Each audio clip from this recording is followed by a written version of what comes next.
ரத்தினங்களை வரிசைப்படுத்துகிற போது இவருக்கு பிறகு இவர், இவருக்கு பிறகு இவர், இவருக்கு பிறகு இவர்னு ஒரு தொடர் வண்டி மாதிரி சொல்ல மாட்டாங்க.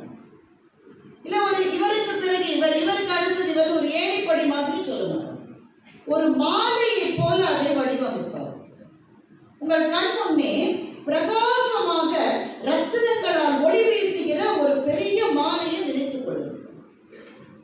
இந்த ரத்தின மாலை என்பது பொருள்